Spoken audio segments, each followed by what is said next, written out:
मयूरेश जोशी भी हमारे साथ मौजूद हैं, उनसे बातचीत कर लेते हैं। Mayuresh, good morning. अभी कुछ देर पहले हम सेक्टर ऑफ द डे की बात कर रहे थे और फर्टिलाइजर सेक्टर को हमने as a sector of the day pick किया है, लेकिन आपकी अभी आउटलुक क्या है इस पूरे ही सेक्टर पर? बीते 2 सालों में ड्राउट सिचुएशन ने काफी नुकसान पहुंचाया है इस सेक्टर को, लेकिन अच्छे मॉनसून की जो फोरकास्ट आई है उसको ध्यान में रखते हुए क्या ये सही समय है फर्टिलाइजर शेयरों में खरीदारी करने का? अगर हाँ, तो आपके चॉइसेस क्या है? बिल्कुल, आई थिंक पिछले 2 वर्षों में जैसे फर्टिलाइजर शेयरों को एक झटका पड़ा है इन टर्म्स ऑफ जो इनकी सब्सिडी बर्डन थी वो अब पे आउट्स नहीं हो रही थी। दूसरा, I think because of the drought situation जो टॉप लाइन ग्रोथ और वॉल्यूम ग्रोथ हम उम्मीद कर रहे थे, I think that did not meet expectations. However, I think जैसे एक्सपेक्टेशंस अच्छे मॉनसून्स कहते हैं कि एक फैक्टर हो सकता है, but the biggest driving factor would be that जो रियलाइजेशंस होंगी, आई थिंक उसमें एक इंप्रूवमेंट दिखेगा अलॉन्ग विद वॉल्यूम ग्रोथ। तो मुझे लगता है I think fertiliser sector should do well. हालांकि कहते हैं कि केवियट ये होता है, एक पास थ्रू होते हैं, अगर फॉल इन प्राइसेस होते हैं वो पास थ्रू होते हैं, राइज इन प्राइसेस होते हैं वो पास थ्रू होते हैं।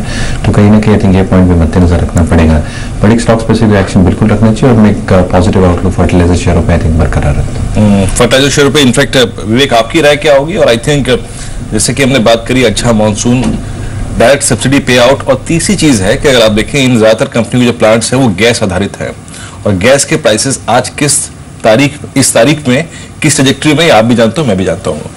आपको क्या लगता है कि ये sector of the day pick करने लायक है? और अगर आपको कोई स्टॉक पिक करना हो तो आप क्या पिक करेंगे?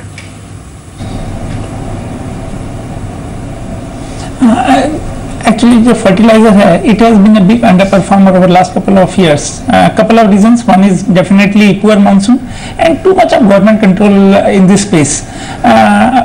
लेकिन जो अभी बात की गई है 106% of LPA monsoon prediction for 2017 and that too by IMD, expectation is after 2 successive monsoon failure, third monsoon at least in last 100 years has not been a failure. So definitely fertilizer space and also seed business should be doing very well. Some of the stocks we have been looking at this point of time include Coromandel International. We believe this stock has a potential to cross 250 rupees in near term. EID Parry हमें अच्छा लगता है, EID Parry चल चुका है लेकिन उसमें भी अभी थोड़ा अपसाइड का गुंजाइश है। We are bullish on PI Industries. PI Industries has a potential to go to 750 rupees or thereabout in next 3 months time. A small cap company that is Make Money Organic again looks good. They are into pigment space and also into agrochemical. That stock has also got a potential to go to 30 to 35 band mark. As far as seed business is concerned, it is not a pure fertilizer or अपना seed business company. We are bullish on DCM Shriram Consolidated. This stock had also been consolidating for a very long time. All the businesses that they are into are firing big time at this point of time. Stock quoting at some 169 rupees or thereabout. Won't be surprised in case stock crosses 200 rupees in near future. चलिए इस बीच एक बार जरा option रणनीति पे बात कर लेते हैं। विवेक जी, बहुत बहुत शुक्रिया आप इस कार्यक्रम में शामिल हुए। सभी इंडस्ट्रीज पे, सेक्टर्स पे और काउंटर्स पे आ रहा आपने, बहुत बहुत शुक्रिया। आज की ऑप्शन रणनीति अगर आप देखिए, इस क्रम में पहली जो आज स्ट्रेटेजी हम लेके चल रहे हैं वो है DLF की। देखिए DLF कल 125 से बंद हुआ और याद रखिए इसी महीने हमने पहले भी DLF के ही 120 के कॉल ऑप्शन में बात की थी जब ये था 119 पे। अभी रणनीति है थोड़ी सी अगर आप देखें इसी पर आई है और एट द मनी कॉल पे, यानी जहां पर ये है उसी कॉल को देखिए। इसी कॉल को लेने का मकसद ये है क्योंकि अभी हमारे पास टाइम वैल्यू बहुत ज्यादा नहीं है। अगर हम आउट ऑफ मनी ऑप्शंस में काम करेंगे तो पैसा नहीं बनेगा। तो 125 की कॉल लीजिए 3.5 रुपए के आसपास और 7 रुपए का आपको लक्ष्य रखना है। स्टॉप लॉस करीब 1 रुपए का। और DLF चार्ट के लिए भी अगर आप देखें काफी अच्छा लग रहा है इस वक्त।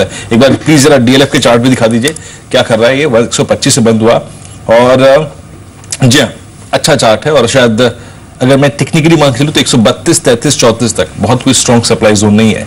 तो वो मेरा जो 7 रुपए का लक्ष्य है ना 125 की कॉल का टारगेट वो अचीवेबल लगता है। पर याद रखिएगा आपको एट द मनी ऑप्शंस पे काम करना है। अगली स्ट्रेटेजी है हेवल्स पे। हेवल्स पे ये देखते हैं एक बार जरा चार्ट्स को देख लेते हैं। 342 रुपए 40 पैसे पे ये सोमवार को डे हाई पे बंद हुआ और याद रखिए ये स्टॉक अपने ट्रेडिंग करियर के ऑल टाइम हाई पे कारोबार कर रहा है। हालांकि ऑल टाइम हाई करीब 348 का है और बेहद बड़े कंसोलिडेशन के बाद ये ब्रेकआउट आया है। तो हमें करना क्या है 340 की, यानी यहां पर in the money call option खरीदना है करीब 7 रुपए 80 पैसे के आसपास आपको ये कॉल खरीदनी है और लक्ष्य इसका 15 रुपए के आसपास, यानी दोगुना हो जाएगा, और इसका स्टॉप लॉस करीब 3 रुपए के आसपास। तो वैल्यू एट रिस्क बहुत ज्यादा नहीं है, हार्डली 3 से 4 रुपए के आसपास का वैल्यू एट रिस्क है। लेकिन याद रखिए, किसी भी ऐसे स्टॉक को जो कि अपना ऑल टाइम हाई क्रिएट कर चुका हो 3 दिन पहले, उस पर यह रणनीति ज्यादा कारगर होती है, क्योंकि आपको वैल्यू एट रिस्क ज्यादा नहीं रखनी है यहाँ पर। तो हेवल्स पर 340 की कॉल में काम करिए। तो हेवल्स और डीएलएफ ये 2 ऑप्शन स्ट्रेटेजी हैं आज के लिए, जहां पर लॉन्ग ट्रेड्स आपको इनिशिएट करने हैं। राकेश, एक तो रियल्टी पॉकेट से एक और स्टॉक जिस पर आज आप बेट करेंगे, कीपिंग इन माइंड कि प्रीवियस सेशन में बहुत स्ट्रॉन्ग वॉल्यूम्स के साथ खरीदारी दिखी थी इस पूरे स्पेस में, और दूसरा एक डिश टीवी, इस पर क्या आज एक लॉन्ग ट्रेड लेना चाहिए, कीपिंग इन माइंड कि मार्च से ये स्टॉक कंसिस्टेंट अप ट्रेंड में है और 88.2 का जो 100 डेमा है उसको भी इसने क्रॉस किया प्रीवियस सेशन में। दीपाली, अगर रियलिटी से कुछ पिक करना हो तो मैं महिंद्रा लाइफ स्पेस के साथ जाना चाहूंगा, जहां पर एक स्ट्रॉन्ग बेस 425 के अराउंड बना है, काफी स्ट्रॉन्ग टेक्निकल स्ट्रक्चर है, और मुझे लगता है ऊपर में 485 490 के लेवल्स महिंद्रा लाइफ स्पेस दिखा सकता है। अगर आप डिश टीवी की बात करें तो एक बड़ा ब्रेकआउट 89 रुपीज के अराउंड देखने को मिला है, नीचे में 84.5 एक स्ट्रॉन्ग बेस है, बट मौजूदा स्तरों पे मैं खरीदने की राय नहीं दूंगा, क्योंकि हमने निचले स्तरों पर 86 87 के अराउंड इस पर एक बाय कॉल दिया था, बट किसी के पास पोजीशन है तो होल्ड करना चाहिए ऊपर में 94 95 के टारगेट्स के लिए। इस बीच हमारे साथ एक और खास मेहमान है, मिस्टर चोखालिंगम जुड़े हैं बात करने के लिए, फंडामेंटल से बात करते हैं। मिस्टर चोखालिंगम, गुड मॉर्निंग, कार्यक्रम में स्वागत है आपका। सर, आपकी अप्रोच मार्केट्स को लेकर तो शायद मैं कुछ देर में और डिस्कशन करूंगा, लेकिन टीसीएस के जो नंबर्स आए, इन्फोसिस के जो नंबर्स आए, सडनली अगर आप देखें स्पेस में काफी वाइब्रेंसी बढ़ गई है। इन्फोसिस ने अपने ट्रेडिंग करियर का ऑल टाइम हाई छुआ, टीसीएस के नंबर्स ने स्ट्रीट को सरप्राइज किया। लार्ज कैप का आईटी पे आपका आउटलुक क्या है इस वक्त? Outlook certainly defensive, neutral, because in index 2/3 of the sectors are not showing any double-digit growth in profit. It's only large IT stocks are showing in rupee term, but the problem is exports are growing in single-digit for them in dollar term, and US economy again slipped down. It is expected to post less than 1% GDP growth in Jan-March quarter. Similarly, Europe is struggling to grow beyond 1.3%. So problems are there, but relatively, it's preferred because, as I said, it is still showing double-digit revenue and profit growth in rupee term. Going ahead, one can hold them if they are defensive, but otherwise, they can move to mid-cap IT stocks because the consolidation would continue. I expect many more mid-cap IT companies to be taken over, and therefore one can make good money in mid-sized IT companies. चलिए 9 बजे हैं, रोज की तरह वक्त हो गया है शेबज़दा live को ही रोकने का। अब शुरुआत करते हैं फर्स्ट ट्रेड की, पहले देख लीजिए हेडलाइंस। बाजार के लिए आज साफ संकेत नहीं, निफ्टी के लिए 7,900 के ऊपर टिकने का सबसे बड़ा होगा चुनौती। ऐसे निफ्टी में हल्की गिरावट है, एक शेयर की भी मिली-जुली शुरुआत।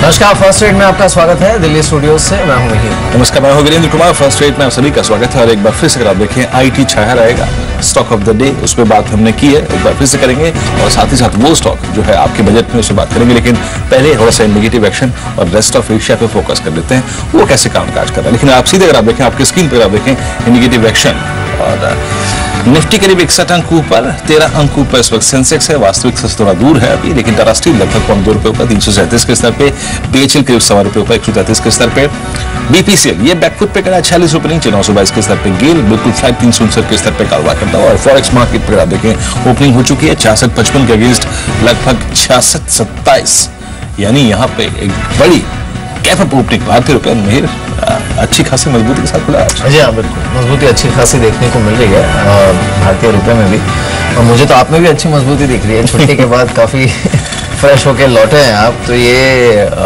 कहाँ गए थे आप छुट्टी की? गोवा। टेम्परेचर काफी आई था, लेकिन आई थिंक समुद्र के नजदीक वो तो टेम्परेचर है ना फील नहीं होता, लेकिन अच्छी थी ओवरऑल। और एक दिन की छुट्टी थी सोमवार की, ज्यादा दिन की छुट्टी नहीं थी। नहीं, छुट्टी ज्यादा दिन की नहीं थी, but I am sure you must have had good time. तो क्या खास किया गोवा में आपने?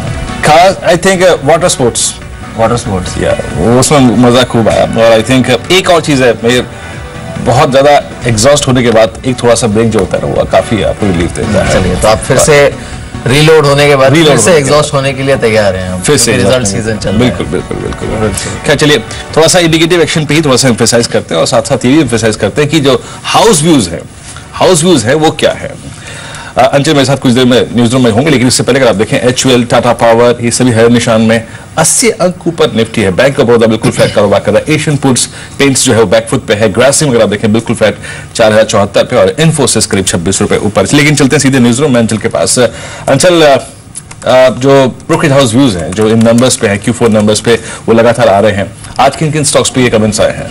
महेंद्र, आज तो आईटी ने पूरा जिसे कहते हैं फोकस ले रखा है। टीसीएस, माइंट्री दोनों के ऊपर ही रिपोर्ट्स आई हैं। टीसीएस पे सीएलएस से खरीदारी की सलाह दे रहा है। टारगेट 2800 से बढ़ा के 3000 किया है। नतीजा अनुमान के अनुसार है, लेकिन हाँ, एबिट फ्रंट में जो गिरावट, एबिट मार्जिन में जो गिरावट आई, वो डेफिनेटली थोड़ा चिंता का विषय ऐसा सीएलएस मानता है। साथ ही सिटी ने टीसीएस में बिकवाली की सलाह दी और टारगेट दिया 2340 का। उनकी प्रिसाइसली रिपोर्ट है फोकस एबिट के ऊपर। उनका मानना है एबिट 3.5% अनुमान से नीचे रहा है। साथ ही एबिट मार्जिन डिक्लाइन हुए। ये ऑपरेटिंग फ्रंट पे जो इश्यूज है, ये काफी चिंताजनक है और इसे मैनेजमेंट को इमीडिएटली केटर करना चाहिए। मैक्वेरी ने आउट परफॉर्म रेटिंग दी है। टीसीएस को लक्ष्य बढ़ाया है 2975 से बढ़ाकर अब 3200 किया है। साथ ही जो ज्योग्राफीज है, FI 17 में नॉर्थ अमेरिका, साथ ही साथ यूरोप और BFSI, इन तीनों ही सेगमेंट से एक अच्छे परफॉर्मेंस की उम्मीद कर रहे हैं मैक्वेरी। क्रेडिट स्विस ने टीसीएस में रिपोर्ट, बेसिकली रिपोर्ट नहीं, एक रिसर्च नोट है। उनका मानना है FI 17 में लैटिन अमेरिका और जापान की ग्रोथ में गिरावट रही थी। कहीं ना कहीं वो ट्रेंड अब रिवर्स होता हुआ दिख रहा है और आगे चल के इंप्रूव हो सकता है। वहीं आय, जो डिजिटल कारोबार है, उसकी आय में करीब 15.5% का योगदान दिया है डिजिटल कारोबार ने। वो एक पॉजिटिव चीज है और इसको ग्रो करने पे कंपनी का फोकस है, ये भी सकारात्मक है। क्रेडिट स्विस ने माइंट्री के ऊपर एक रिपोर्ट जारी की। उन्होंने आउट परफॉर्म रेटिंग को बरकरार रखा है। लक्ष्य को 725 से बढ़ा के 850 किया है। और लास्टली मैक्वेरी ने माइंट्री पे अपनी न्यूट्रल रेटिंग को बरकरार रखा है। टारगेट 810 दे दिया है। Q4 नतीजे कहीं ना कहीं इन दोनों ही ब्रोकर्स का मानना है कि अनुमान के मुताबिक थे, लेकिन हाँ, मैक्वेरी के केस में साफ तौर पे उन्होंने कहा है कि आगे चल के क्रॉस करेंसी प्रेशर बढ़ता हुआ दिख सकता है। माइंड के लोग कहीं ना कहीं उसी वजह से न्यूट्रल रेटिंग को अभी भी बरकरार रखा है। जी हाँ, बिल्कुल। चलिए, इंडिकेटिव टिक्स जिस तरह का है, राकेश आप कोई पिक्स देना चाहेंगे जिस तरह के टिक्स हैं उसके बाद? बिल्कुल मीर, एक कॉल, बाइंग कॉल रहेगा। वायाकॉन में अगर आप देखें तो जहां एंटायर फार्मा स्पेस एक स्ट्रगल कर रहा है, US FDA और बाकी नेगेटिव न्यूज है, वायाकॉन एकमात्र काउंटर है जो कि एक अनचार्टेड टेरिटरी में ट्रेड कर रहा है। एक स्ट्रॉन्ग बाइंग कैंडिडेट लगता है मुझे। 548.50 के स्टॉप लॉस के साथ वायाकॉन को खरीदने की राय रहेगी 577 के लक्ष्य के लिए। हमने पिछले सत्र में जितनी भी कंपनीज है, इनका लैंड बैंक है बॉम्बे के अंदर, उनके अंदर एक अच्छा उछाल आते हुए देखा था और बॉम्बे बैंक भी इसी समूह का एक कंपनी है। नीचे में ग्राउंडिंग बॉटम फॉर्मेशन बना है। बॉम्बे बैंक को खरीदने की राय रहेगी 47 के स्टॉप लॉस के साथ 53 के टारगेट के लिए। और पिछले सेशन में हमने क्रिसल के अंदर एक ब्रेकआउट आते हुए देखा था 1930 के स्टॉप लॉस के साथ। क्रिसल को खरीदने की राय रहेगी 2042 के लक्ष्य के लिए। राकेश, मैं एक और स्टॉक को देख रहा था, आई थिंक जो मैं डिस्कशन नहीं कर पाया जिसपे, वो था चेन्नई पेट्रो। मैंने आपको याद होगा एक स्टॉक का जिक्र किया था कि भाई ये अच्छा रेंज ब्रेकआउट दिया इसने, वो था अमर राजा बैटरीज। चेन्नई पेट्रो, ये देखिए 212 के स्तर पे अभी भी इंडिकेटिव एक्शन में 2 रुपए ऊपर है, 1% की तेजी। ये कैसा लग रहा है आपको ब्रेकआउट के लिहाज से? देखिए, बेहतरीन टेक्निकल स्ट्रक्चर है, नीचे से एक अच्छा रिवर्सल बना हुआ है और जिस तरीके से रुझान है 200 रुपए एक अच्छा बेस है और ये स्टॉक एक बड़े ब्रेकआउट की कगार पर है। 214 215 की एक मेजर नेकलाइन है, उसे तोड़ने की तैयारी कर रहा है और उसके टूटने की जो चांसेस हैं मुझे काफी ज्यादा लग रहे हैं। एक बार ये लेवल्स टूटेंगे तो ऊपर में 226 तक की रैली देखने को मिल सकती है। जी मयूरेश, आईटी स्टॉक्स में खासकर टीसीएस, इन्फोसिस, क्योंकि आज विप्रो के भी रिजल्ट्स आने वाले हैं, लेकिन जिस तरह का ट्रेंड टीसीएस और इन्फोसिस ने दिखाया है, ओवरऑल आईटी पैक पर आपका व्यू क्या है इस समय? मॉर्निंग मिहिर, मुझे लगता है आई थिंक जैसे परफॉर्मेंस आया था इन्फोसिस का, स्पेसिफिकली जो गाइडेंस था इन कांस्टेंट करेंसी टर्म्स, स्ट्रीट को बहुत अच्छा लग गया है और मुझे लगता है जैसे इनकी क्लाइंट माइनिंग एक्टिविटीज चल रही है, यूटिलाइजेशन लेवल्स इंप्रूव होने के और भी चांसेस हैं, एट्रिशन लेवल्स हालांकि काफी सस्टेनेबल हो गए हैं। मुझे लगता है आई थिंक इन्फोसिस हमारा एक टॉप पिक रहेगा आईटी स्पेस में। हालांकि आई थिंक जैसे टीसीएस के नंबर्स हम एक स्टैकअप करें against Infosys, definitely I think volume growth was much better for this quarter. अगर हम मार्जिन की बात करें तो आई थिंक मार्जिन्स ने थोड़ा डिसअपॉइंट किया, लेकिन आई थिंक जैसे मैनेजमेंट कमेंट्री थी, आई थिंक एक काफी रोबस्ट कमेंट्री देख रहे हैं और एक बॉटम अप होने की उम्मीद है, specifically on the Diligenta business and specifically on the Japanese and the LatAm business as well. तो कहीं ना कहीं आई थिंक अगर मैं पैकिंग ऑर्डर स्टैकअप करूं तो Infosys, HCL tech, TCS top tier IT names I think हमें काफी पसंद आ रहे हैं। मुझे लगता है अगले 2 वर्षों में जैसे डिस्क्रिशनरी स्पेंडिंग स्टेबलाइज होगी, क्लाइंट माइनिंग एक्टिविटीज इंक्रीज होंगी, यूटिलाइजेशन लेवल्स इंक्रीज होंगी, I think that can have positive tailwind. हालांकि आई थिंक क्रॉस करेंसी का हेडविंड बरकरार रह सकता है सिस्टम में। तो I think top tier IT companies in my opinion should continue doing well. और मिड कैप में आई थिंक माइंट्री ने जैसे नतीजे पोस्ट किए थे, मेरा काफी समय से यही मानना है कि मिड कैप में आई थिंक कोई भी स्टॉक होल्ड करना है तो Mindtree is one stock that long term investors can definitely hold. जी चोका, आपका व्यू क्या है? क्योंकि अब आज वैसे भी रिजल्ट्स के लिहाज से भी अगर देखा जाए तो हैवी दिन है and slowly the banking numbers will start ticking in. अब बैंक्स पर आपका व्यू क्या है? Certainly you are right. March result will be very bad, but with the March results, this asset quality recognition problem should taper off. Therefore, the smart investors should use the bad results to buy the stocks. So they should buy selective PSU banks like Syndicate Bank, Vijaya Bank, State Bank of Bikaner.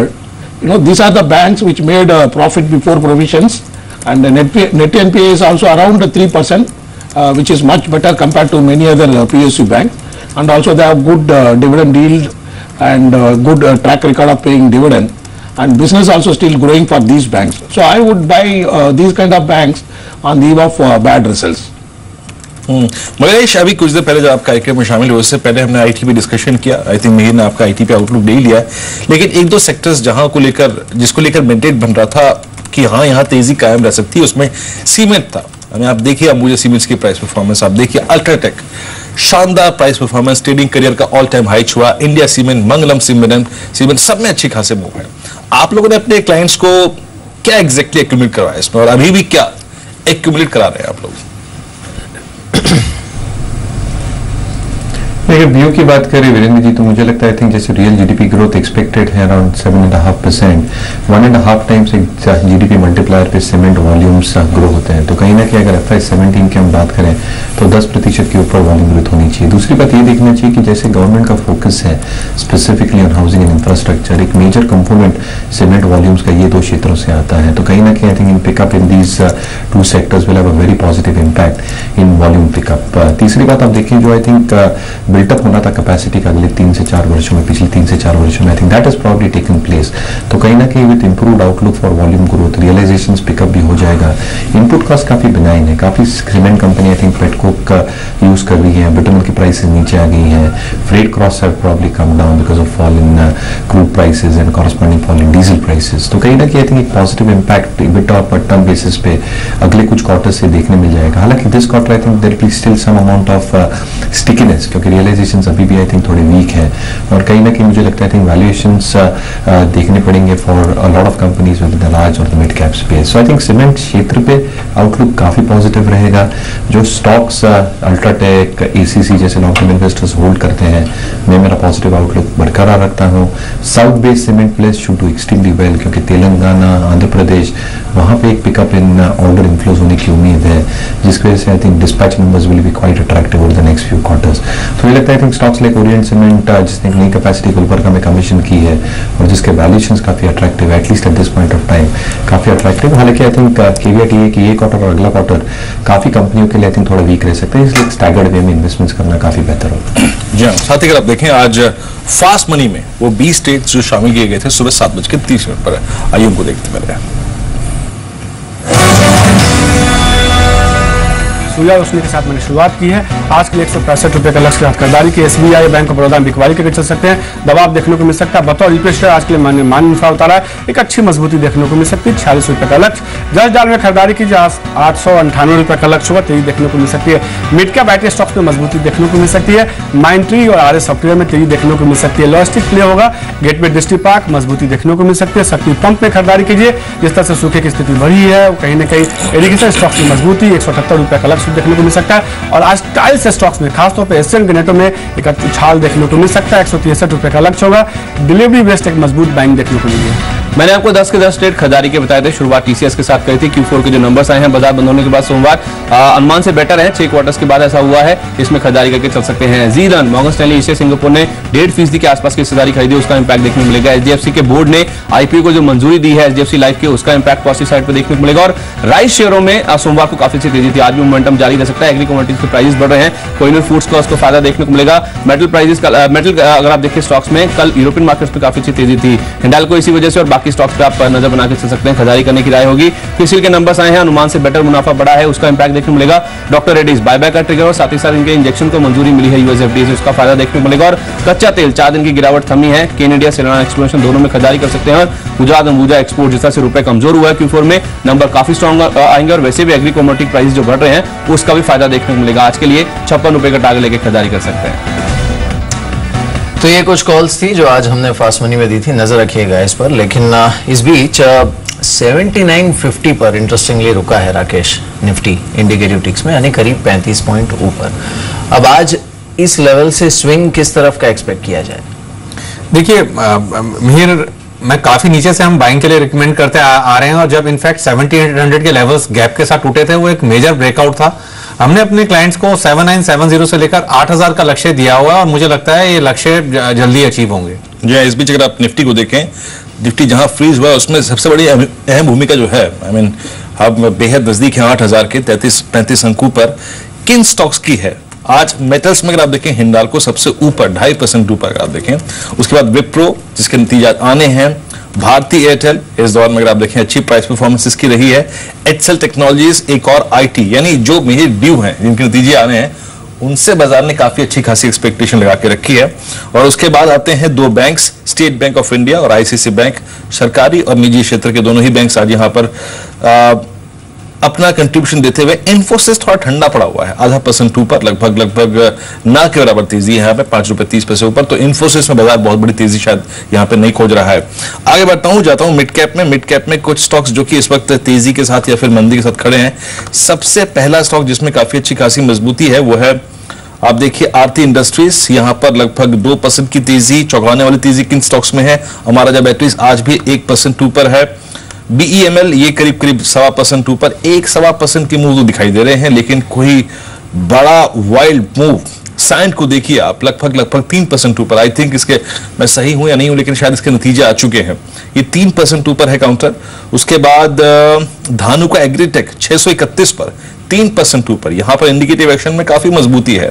Dredging corporation को देखिए 2.5% ऊपर, 10 रुपए का इजाफा। White सिग वाले counters यही हैं। और उसके बाद और बड़ा स्विंग गृह फाइनेंस लगभग 7 रुपए ऊपर, 3% की तेजी, अच्छा मूव लेकर कारोबार कर रहा है 263 पर। और बड़े मूव वाले स्टॉक्स में एक जे कुमार इंफ्रा प्रोजेक्ट्स लगभग 4.25% ऊपर, 10 रुपए की मजबूती यहां पर मिहिर।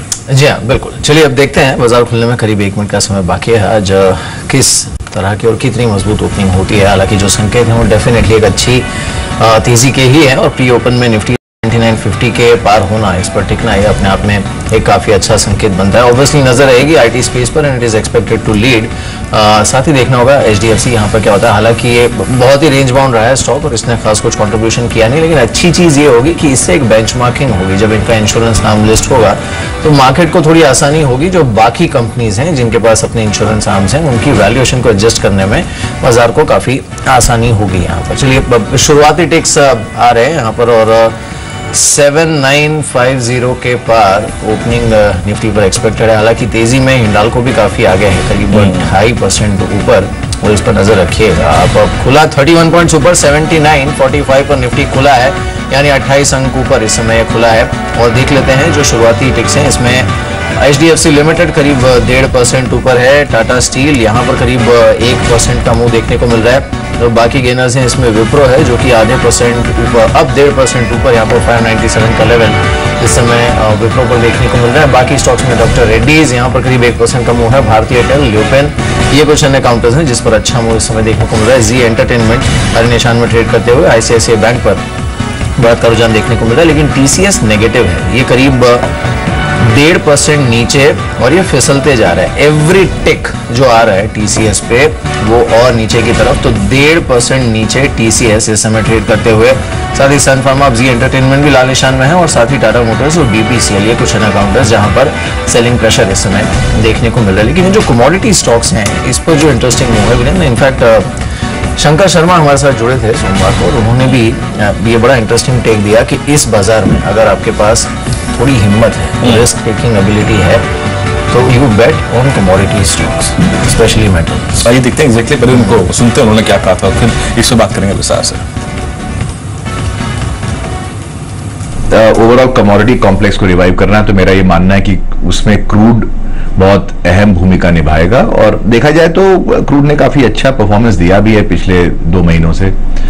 $27 के प्राइस से अब नियरली $40 पे पहुंच गया था, ऊपर $42 भी पहुंचा था। तो एक प्राइस एक्शन भी बता रहा है कि कम से कम एक रीजनेबल बॉटम फॉर्म हुआ है $27-28 के लेवल पे।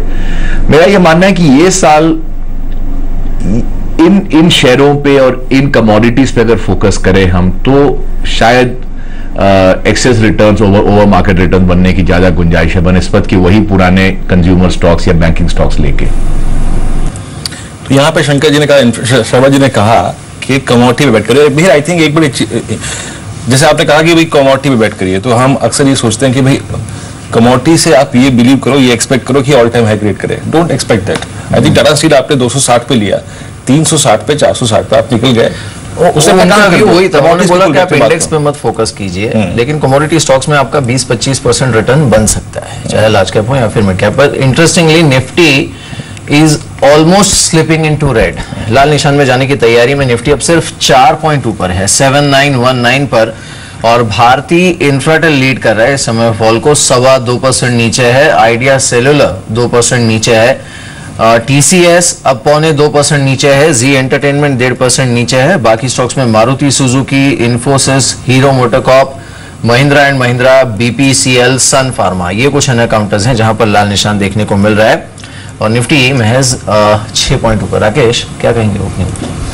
देखिए मेरा ऑलरेडी काफी बड़ा रनअप देखने को मिला और ऐसा नहीं है कि एकदम वी शेप रैलीज देखने को मिलेंगी, बट नीचे के दायरे भी सीमित लगते हैं। 7800 के ऊपर एक मेजर ब्रेकआउट हुआ है। बाय ऑन डिक्लाइंस की रणनीति अपना के ही मार्केट के अंदर चलना चाहिए। बट एक चीज कहना चाहूंगा, जैसे अभी मेटल्स की बात कर रहे थे, ऐसा नहीं है कि सब मेटल्स में पुल बैक है।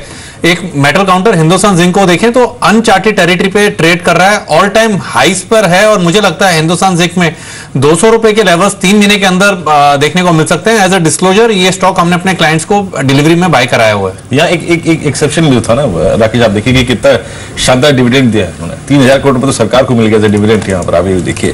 खैर आगे बढ़ते हैं हिंदुस्तान जिंक से थोड़ा सा और आगे निकलते हुए। शुगर स्पेस आज भी वाइब्रेंट ऊपर, बजाज हिंदुस्तान लगभग 2.5% ऊपर, 21 रुपए के स्तर पर कारोबार कर रहा है। अच्छा खासा मूव यहाँ पर है। उसके बाद बलरामपुर चीनी 1.5% ऊपर। तो शुगर पूरा का पूरा वाइब्रेंट।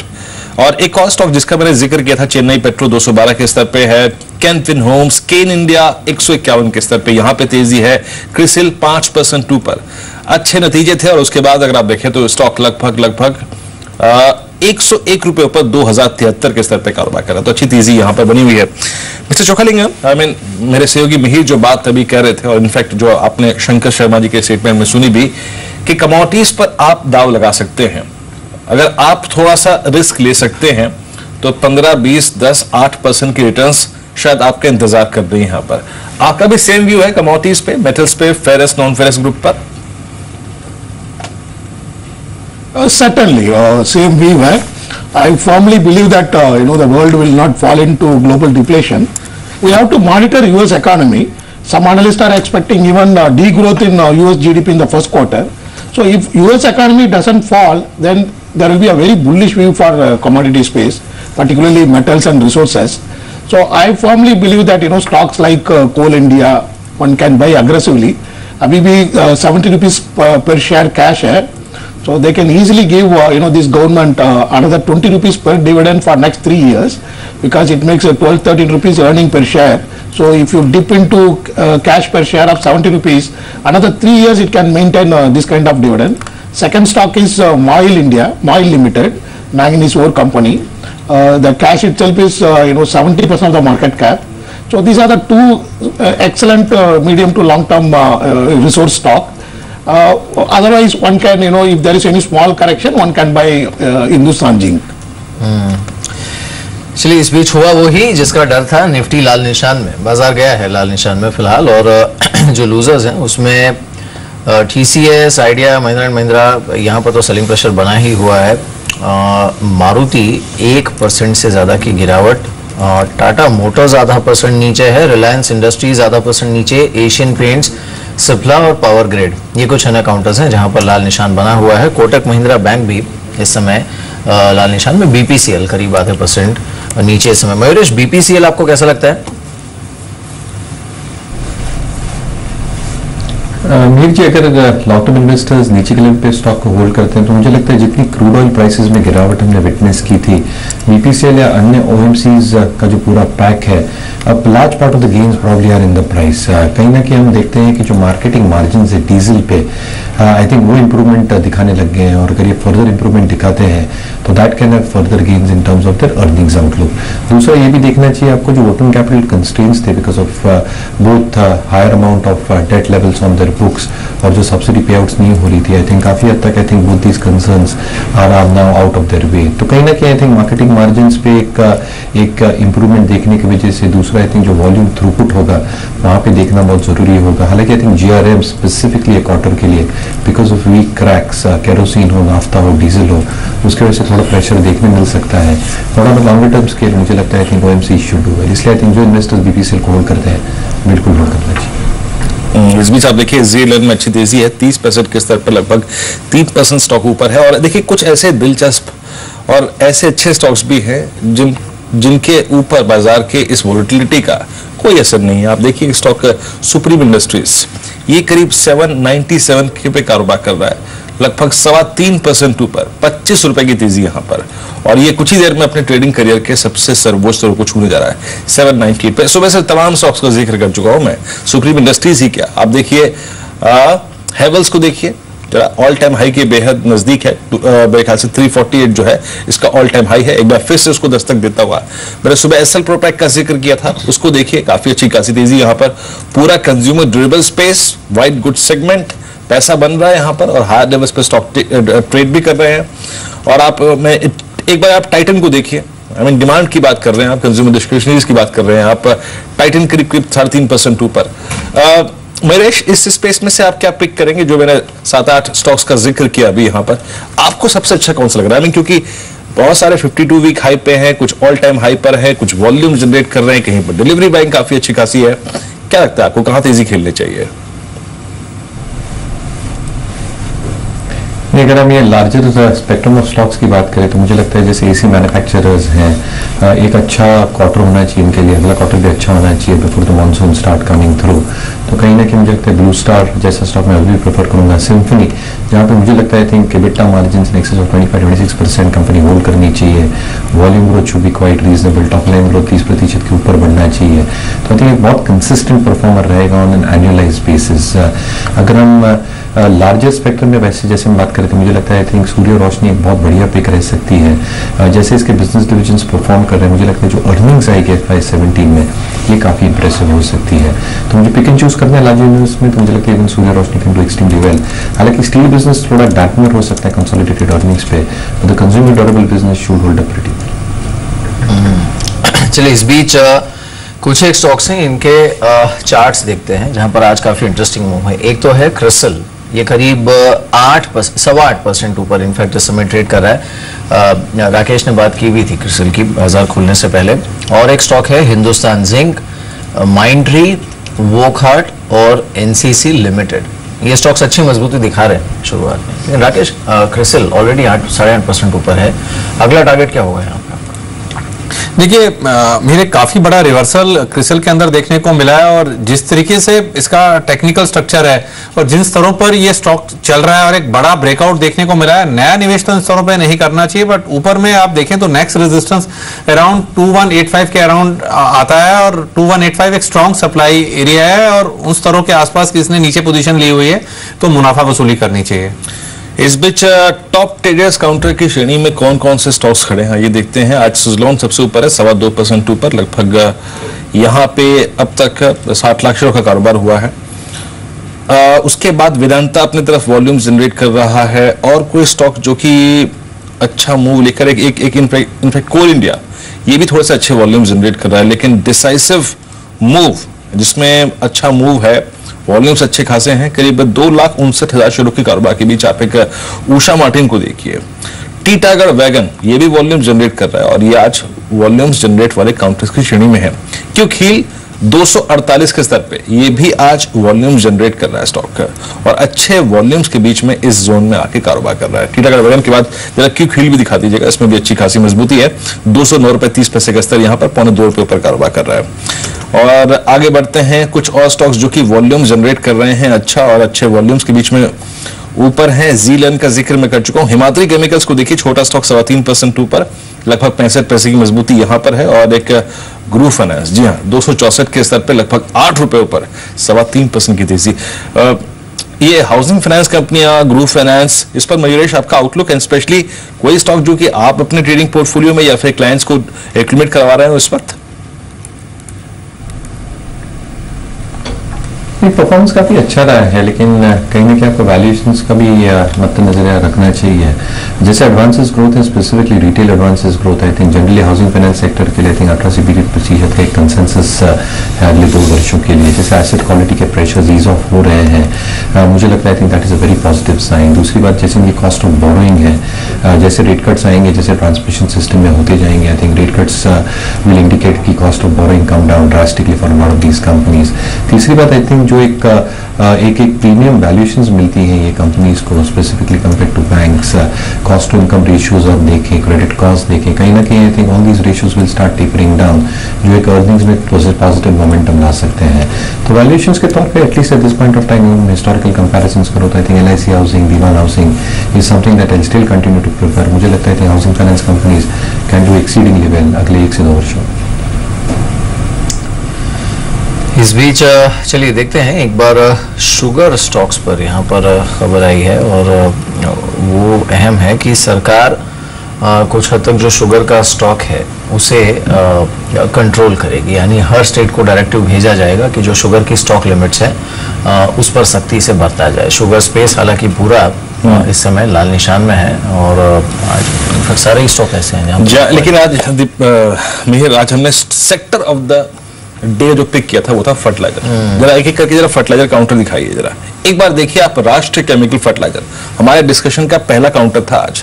RCF जरा एक बार प्लीज दीपक इंटरडे चार्ट दिखाना जरा उसका एक बार आपकी स्क्रीन पर। इस वक्त डे हाई पर ₹44.85 पे 3.25% ऊपर है। धीरे धीरे कैपिटलाइज करते हैं। याद रखिए ये ऐसे स्टॉक नहीं है जो आपको 10-15% ऊपर खुलेंगे, ये धीरे धीरे कैपिटलाइज करते हैं। फिर आइए आप NFL पे, जरा NFL को दिखाइए एग्जैक्टली वो क्या कर रहा है, चंबल क्या कर रहा है, ये सारे के सारे स्टॉक्स। NFL डे हाई पर ₹1 ऊपर 31.75 के स्तर पे। चंबल बैकफुट पे खड़ा है, एक स्ट्रॉन्ग ओपनिंग के बाद अगर आप देखें थोड़ा सा बैकफुट पे आ गया, 15 पैसे अब नीचे है।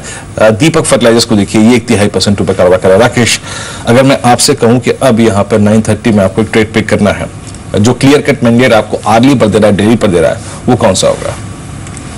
देखिए, आप अगर स्पेसिफिकली फर्टिलाइजर स्पेस की बात कर रहे हैं तो थोड़ा मैं रुकना चाहूंगा और ब्रेकआउट्स की वेट करूंगा, और एल्स अगर बाय करना हो तो मैं बायोकॉन के साथ बाय करना चाहूंगा, जिसको मैंने रिकमेंड भी किया है। जैसे नए हाइस की बात करते हैं, एकमात्र फार्मा काउंटर है जो ऑल टाइम हाइस पे ट्रेड कर रहा है, काफी बेहतरीन टेक्निकल स्ट्रक्चर है, बायोकॉन के साथ जाना चाहूंगा।